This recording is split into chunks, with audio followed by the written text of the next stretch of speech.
Breaking news చూస్తున్నాం. ఇటు Iran Israel యుద్ధంలో దిమ్మె తిరిగే ట్విస్ట్. ఇటు అమెరికా ఇజ్రాయెల్ మధ్య విభేదాలు బగ్గుమన్నాయి. ఇజ్రాయెల్పై ట్రంప్ సీరియస్ అయినట్టు తెలుస్తుంది. ఇటు నెతన్యాహు మాట వినడం లేదంటూ ఇటు ట్రంప్ ఆగ్రహానికి గురయ్యాడు. ఇటు ఇరాన్లోని 30 ఆయిల్ రిఫైనరీలపైన ఇటు ఇజ్రాయెల్ దాడులు నిర్వహించింది. ముందుగా అనుకున్న దానికంటే పెద్ద స్థాయిలో దాడి చేయడంపై ఇటు ట్రంప్ అసంతృప్తిని వ్యక్తపరుస్తున్నాడు. తమ మాటనే లెక్క చేయవా అంటూ ఇటు నెతన్యాహుపై ట్రంప్ సీరియస్ అయినట్టు తెలుస్తుంది. ఇటు ఇజ్రాయెల్ దాడిలో ఆయిల్ రిఫైనరీల నుంచి ఇటు భారీగా ఎగిసిపడుతున్నాయి మంటలు. ఆయిల్ రిఫైనరీస్ పైన దాడితో ఇటు ఇరాన్కు తీవ్ర నష్టం కలిగించారు. ఇటు ట్రంప్ బాధ ఏంటంటే ట్రంప్ చాలా క్లియర్గా ఇటు ఆయిల్ రిఫైనరీలని దెబ్బతీస్తే దానివల్ల చమురు ధరలు ఆకాశాన్ని అంటే అవకాశం ఉంటుంది. అలాగే ఆ చమురు మంటల్లో కాలిపోవడం తనకిష్టం లేదు. దాన్ని ట్రేడ్ చేయాలన్న ఉద్దేశంతో ఇటు ట్రంప్ ఉన్నట్టు తెలుస్తుంది. దీనికి సంబంధించి సోషల్ మీడియాలో ఇటు US dismayed by Israel's Iran fuel strikes sources say అంటూ ఇటు సోషల్ మీడియా అలాగే కొన్ని ఇంటర్నేషనల్ మీడియా సంస్థలు దీనికి సంబంధించిన కథనాలను ప్రస్తుతానికి ప్రచురించాయి. దీనికి సంబంధించి ఇన్ డీటెయిల్డ్గా ఇన్ఫర్మేషన్ ఇచ్చే ప్రయత్నం చేస్తా. ఇటు మార్చ్ 7th 8th ఈ మధ్య ఈ 2 రోజుల్లో ఇటు ఇజ్రాయెల్ ఇరాన్పై కొన్ని మిసైల్ స్ట్రైక్స్ని సంధించింది. దాంట్లో major civilian oil storage facility ఒక ఆయిల్ స్టోరేజ్ ఫెసిలిటీపై కూడా మిసైల్స్తో స్ట్రైక్స్ చేసింది. సో దీనివల్ల ఇటు గ్లోబల్ ఎనర్జీ మార్కెట్స్ ఒక్కసారిగా అవన్నీ ఆకాశాన్ని అంటాయి. అమెరికా ఏం చెప్తుంది? ట్రంప్ అడ్మినిస్ట్రేషన్ చాలా క్లియర్గా ఇరాన్లో ఉన్న oil infrastructure according to US officials speaking to Axios. So అమెరికాకు సంబంధించిన ఆఫీషియల్స్ కూడా ఒక ప్రెస్ నోట్ ఇచ్చే ప్రయత్నం చేశారు. దాంట్లో the administration's primary concern is the economic blowback. So మొత్తం మీద ఈ ఆయిల్ రిఫైనరీలను టార్గెట్ చేస్తే కనుక ప్రపంచంలో ఉన్న ఎనర్జీ మార్కెట్స్ అలాగే గ్లోబల్ ట్రేడ్ ఒక్కసారిగా దెబ్బతింటుంది.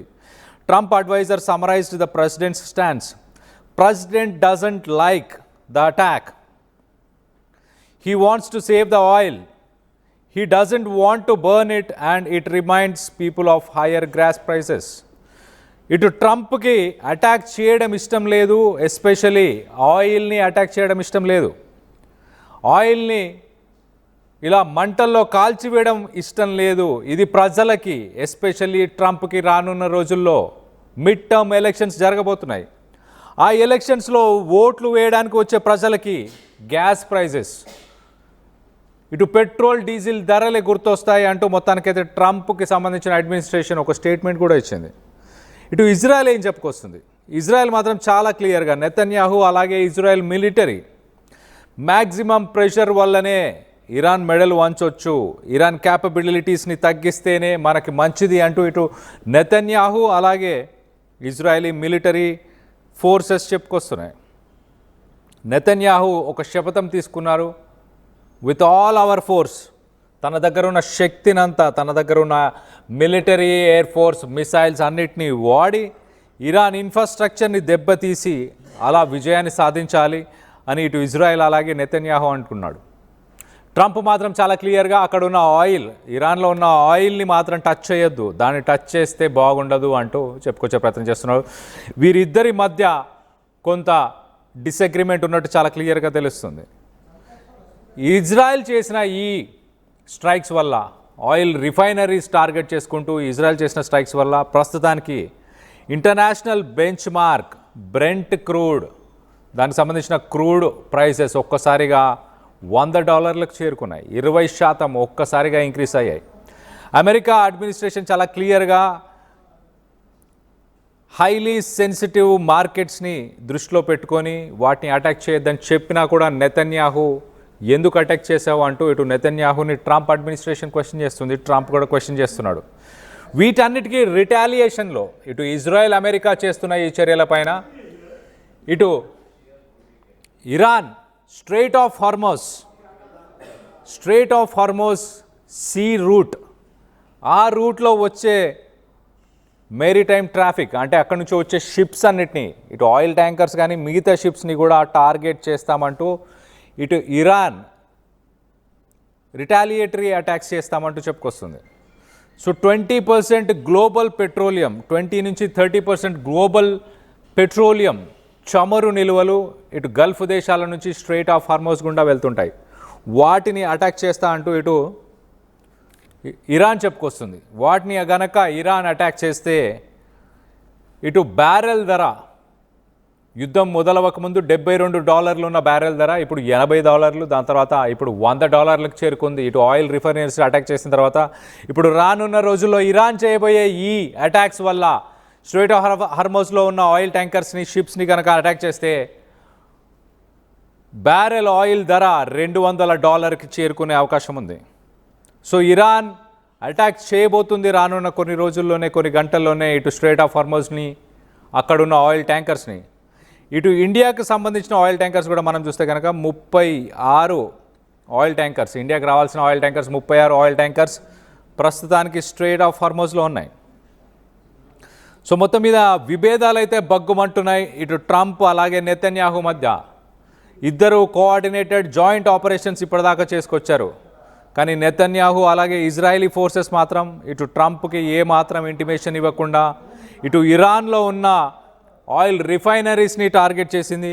ఆ ఆయిల్ రిఫైనరీస్పై ప్రస్తుతానికి దాడి చేసింది. ఒక్కసారిగా అమాంతం $20 పెరిగింది ఒక్కసారిగా ఆయిల్ ధరలు. ఆయిల్ బ్యారెల్ ఇంటర్నేషనల్ మార్కెట్లో ఆయిల్ బ్యారెల్ ప్రైజెస్ ఒక్కసారిగా $100కి చేరుకున్నాయి. $20 ఒక్కసారిగా పెరగడంతో $100కి చేరుకుంది. మరి ఇరాన్ దీనికి రివెంజ్ తీసుకుంటానంటూ స్ట్రెయిట్ ఆఫ్ హార్మోస్లో ఉన్న ఆయిల్ ట్యాంకర్స్ని టార్గెట్ చేస్తూ ఉంటుంది. ఒకవేళ ఇరాన్ కూడా ఆయిల్ ట్యాంకర్స్ని టార్గెట్ చేస్తే కనుక రానున్న రోజుల్లో ఇప్పుడు $100 ఉన్న ఆయిల్ ధర కాస్త $200కి చేరుకునే అవకాశం. దీనివల్ల ఇంటర్నేషనల్ మార్కెట్స్లో ఒక్కసారిగా ఫ్యూయల్ ప్రైజెస్ పెరగబోతున్నాయి. దాంతో ఆర్థిక మాంద్యం వచ్చే అవకాశం ఉంది. ఇటు ట్రంప్ బాధ కూడా అదే. అక్కడ ఉన్న చమురుని నిప్పంటిస్తే వచ్చేదే ఉంది, దాన్ని అమ్ముకుంటే బాగుంటుంది. అలాగే ఇటు మిడ్ టర్మ్ ఎలక్షన్స్ రానున్న కొన్ని రోజుల్లోనే ఇటు అమెరికాలో మిడ్ టర్మ్ ఎలక్షన్స్ ఉండబోతున్నాయి. ఆ మిడ్ టర్మ్ ఎలక్షన్స్లో ఓటర్స్ పెరిగిన చమురు ధరలు, పెరిగిన పెట్రోల్ డీజిల్ ధరలే వాళ్ళకి గుర్తుంటాయి అంటూ ఇటు ట్రంప్ అడ్మినిస్ట్రేషన్ ఒక ఆఫీషియల్ స్టేట్మెంట్ కూడా ఇచ్చే ప్రయత్నం చేసింది. ఓవరాల్గా ఇటు ట్రంప్ అలాగే నెతన్యాహు మధ్య కోఆర్డినేషన్ మిస్ అయిందంటూ ఇటు డిఫెన్స్ అనలిస్టులు చెప్పుకొస్తున్నారు. పట్టు కోల్పోతున్నాడా డొనాల్డ్ ట్రంప్? నెతన్యాహు మాట వినట్లేదా? ఇటు ఇరాన్ మాత్రం రానున్న రోజుల్లో ఇటు అణుబాంబుని ప్రయోగించబోతున్నా అన్నట్టు సోషల్ మీడియా మాధ్యమంలో పోస్టులు పెడుతుంది. ఇటు ఇరాన్ ఫ్యూయల్ ట్యాంకర్లు ధ్వంసమైన ఆ ఇమేజెస్ని రైట్ సైడ్ బాక్స్లో మనం చూస్తున్నాము. ఇరాన్కి సంబంధించిన ఆయిల్ రిఫైనరీ ఒక సివిలియన్ ఆయిల్ స్టోరేజ్ పాయింట్, ఆ civilian oil storage point right side బాక్స్లో మనకు కనిపిస్తున్న విజువల్లో మనం చూస్తున్నాం. దాంట్లో మ్యాక్సిమం స్టోరేజ్కి సంబంధించిన ఆ స్టోరేజ్ ట్యాంక్స్ని ప్రస్తుతానికి ఇరాన్లో ఉన్న ఆ స్టోరేజ్ ట్యాంక్స్ని ప్రస్తుతానికి ఇజ్రాయెల్ మిసైల్ స్ట్రైక్స్తో ధ్వంసం చేసేసింది. ఆ మంటలని ప్రస్తుతానికి అదుపు చేసే కార్యక్రమంలో ఇటు అదుపు చేయడానికి ఇరాన్ కష్టపడుతుంది. కానీ వీటికి రిటాలియేటరీ రివెంజ్ ఖచ్చితంగా తీసుకుంటాము, ఇటు స్ట్రెయిట్ ఆఫ్ హార్మోస్లో ఉన్న ఆయిల్ ట్యాంకర్స్ని టార్గెట్ చేస్తామంటూ ఇరాన్ చెప్తుంది. ఒక్కసారిగా ప్రస్తుతానికి $80 ఉన్న ఆయిల్ ప్రైజెస్ కాస్త $100కి, ఇంటర్నేషనల్ మార్కెట్లో $80 ఉన్న ఆయిల్ ప్రైసెస్ $100కి చేరుకున్నాయి ప్రస్తుతానికి. ఒకవేళ ఇరాన్ కనుక దీనికి రివెంజ్గా ఇటు స్ట్రెయిట్ ఆఫ్ హార్మోస్లో ఉన్న ఆయిల్ ట్యాంకర్స్ని టార్గెట్ చేస్తే కనుక, ఆయిల్ ట్యాంకర్స్ని టార్గెట్ చేస్తే దాదాపు $100 ఉన్న ఆయిల్ బ్యారెల్ ధర $200కి చేరుకునే అవకాశం ఉంది. దీనివల్ల ఆర్థిక మాంద్యం వచ్చే అవకాశం ఉంది ప్రపంచ దేశాలకి. ఇటు భారత్ దగ్గర 75 రోజుల నిల్వలు, ఇంకా ఆయిల్కి సంబంధించిన నిల్వలు ఉన్నాయి. రష్యా నుంచి ఆయిల్ కొనుగోలు చేయమంటూ ఇటు అమెరికా చెప్పుకొస్తుంది. అమెరికానే ఇటు ఇండియాకి రష్యా నుంచి మీరు ఆయిల్ కొనుగోలు చేయండి అంటూ చెప్తుంది. అట్ ద సేమ్ టైం ఇటు బ్రిటన్ దగ్గర ఒకసారి మనం చూస్తే 300 రోజులకు సంబంధించిన ఆయిల్ నిల్వలు ప్రస్తుతానికి బ్రిటన్ దగ్గర ఉన్నాయి. కానీ యూరోపియన్ కంట్రీస్, ఎక్కువ శాతం ఈ European countries LNG, liquefied nitrogen gas, LNG పైన డిపెండ్ అయి ఉంటాయి, ఎల్పిజి పైన డిపెండ్ అయి ఉంటాయి. అక్కడ వీధి దీపాలు, అక్కడ స్ట్రీట్ లైట్స్ నుంచి మొదలు పెట్టుకుంటే ఇటు అక్కడ ఇళ్లలో హీటర్స్ కావచ్చు, ఎలక్ట్రిసిటీ, ఇదంతా కూడా ఎల్ఎన్జి ద్వారా ఇటు మిడిల్ ఈస్టర్న్ కంట్రీస్ నుంచి, అలాగే ఇటు యూరోప్ నుంచి, అలాగే ఇటు రష్యా నుంచే ఇటు యూరోపియన్ కంట్రీస్ చమురుని కొనుగోలు చేస్తున్నాయి. ఒకవేళ ఫ్యూయల్ ప్రైజెస్ $200 గనక పర్ బ్యారెల్ చేరుకుంటే, $200 కనుక పర్ బ్యారెల్ ఫ్యూయల్ ప్రైజెస్ కనుక చేరుకుంటే దానివల్ల గ్లోబల్ ట్రేడ్, గ్లోబల్ ఎకానమీ, ఒక రిసెషన్ కూడా వచ్చే అవకాశం ఉన్నట్టు ఇటు డిఫెన్స్ అనలిస్టులు, అలాగే ఇటు గ్లోబల్ ట్రేడ్ అనలిస్టులు చెప్పుకొస్తున్నారు. రానున్న రోజుల్లో ఏం జరగబోతుందని కొంత ఉత్కంఠమైతే నెలకొంది. మరోపక్కన ఇటు ఇరాన్ దగ్గర యురేనియంకి సంబంధించిన నిల్వలు ఉన్నాయి. 60% ప్యూరిటీ కలిగిన యురేనియం ఉంది. ఆ యురేనియంని ప్యూరిఫై చేస్తూ ఒక అణుబాంబుని తయారు చేయబోతున్నారు అంటూ ఇటు ఇరాన్ పోస్టులు పెడుతుంది. ఇరాన్ అయతుల్లా ఖమేనీ చనిపోయిన తర్వాత వారం రోజుల తర్వాత తన ఆఫీషియల్ ట్విట్టర్ అకౌంట్ నుంచి ఒక పోస్ట్ని పెట్టడం జరిగింది. ఆ పోస్ట్లో చాలా క్లియర్గా ఒక మిసైల్ని తయారు చేస్తున్నట్టు సైంటిస్టులు ఒక ల్యాబ్లో, ఒక అండర్ గ్రౌండ్ ల్యాబ్లో సైంటిస్టులు యురేనియంని ప్యూరిఫై చేస్తున్నట్టు, ఒక మిసైల్ని తయారు చేస్తున్నట్టు, అలాగే ఒక మొబైల్ లాంచర్ ద్వారా ఇటు ఇజ్రాయెల్లోని సిటీస్ని, టెల్ అవీవ్ లాంటి సిటీస్ని టార్గెట్ చేస్తూ ఆ మిసైల్ని లాంచ్ చేస్తున్న ఒక పోస్ట్ని అయితే ఇటు అయతుల్లా ఖమేనీకి సంబంధించిన ఆఫీషియల్ అకౌంట్లోనే ఒక పోస్టర్ని, ఒక ఫోటోని పెట్టడం జరిగింది. సో ఒక పక్కన ఇటు ఇజ్రాయెల్ అలాగే అమెరికా, ఇటు ట్రంప్ అలాగే నెతన్యాహు ఇద్దరి మధ్య కొంత విభేదాలు, ఎలా స్ట్రైక్స్ చేయాలి, ఎలాంటి టార్గెట్స్ని స్ట్రైక్ చేయాలి అన్న దానిపై కొంత విభేదాలు అయితే ఉన్నాయి. ఇటు అమెరికన్ గవర్నమెంట్, ఇటు ట్రంప్ అడ్మినిస్ట్రేషన్ కూడా చాలా క్లియర్గా ఆయిల్ని మేము సేవ్ చేయాలనుకుంటున్నాము, ఆయిల్ని ఇలా మంటల్లో కాల్చాలన్నది ఇటు ప్రెసిడెంట్ ట్రంప్ ఉద్దేశం కాదు అంటూ చాలా క్లియర్గా ఇటు ట్రంప్ అడ్మినిస్ట్రేషన్ కూడా చెప్పుకొచ్చే ప్రయత్నం చేసింది. సో మొత్తం మీద రానున్న రోజుల్లో ఏం జరగబోతుంది? ఇటు ఇరాన్ స్ట్రేట్ ఆఫ్ హార్మస్లో ఉన్న ఫ్యూయల్ ట్యాంకర్స్ని, ఆయిల్ ట్యాంకర్స్ని టార్గెట్ చేయబోతుందా? ఒకవేళ టార్గెట్ చేస్తే ఆర్థిక మాంద్యం వచ్చే అవకాశం ఉంది. Global trade, energy sector, global economy ఇవన్నీ కూడా ఇంపాక్ట్ అయ్యే అవకాశం ఉంది. మరో పక్కన ఇరాన్ ఒకవేళ స్ట్రేట్ ఆఫ్ హార్మస్ని కాకుండా ఒక న్యూక్లియర్ బాంబ్ని కనుక, ఇటు న్యూక్లియర్ బాంబ్ని కనుక ఇజ్రాయెల్ పైన ఎక్కువ పెడితే ఎంతో ప్రాణ నష్టం. అలాగే ఒకవేళ న్యూక్లియర్ బాంబ్ ప్రయోగిస్తే అమెరికా దాని తర్వాత తన దగ్గర ఉన్న న్యూక్లియర్ బాంబ్స్ని ఇటు ఇరాన్ పైన ప్రయోగించే అవకాశం ఉంది. సో మొత్తం మీద రానున్న కొన్ని రోజుల్లో ఏం జరుగుతుంది అన్న ఆందోళన ఇటు ప్రపంచవ్యాప్తంగా ఉన్న దేశాల్లో ఉంది. గ్లోబల్ ఎకానమీ కొలాప్స్ అయ్యే అవకాశం ఉంది, రిసెషన్ వచ్చే అవకాశం ఉంది, గ్లోబల్ ట్రేడ్ని ఇంపాక్ట్ చేయొచ్చు, ఎనర్జీ సెక్టార్స్ని కూడా ఇంపాక్ట్ చేయొచ్చు.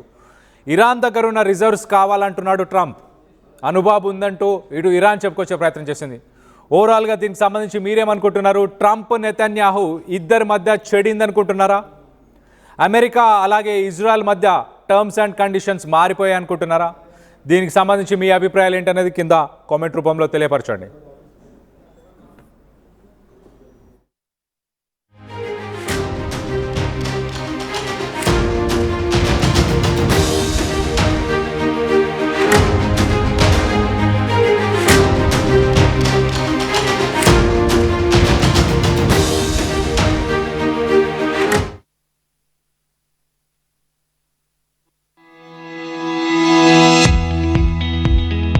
చిన్న చిన్న ఆనందాలు 35 ఏళ్లుగా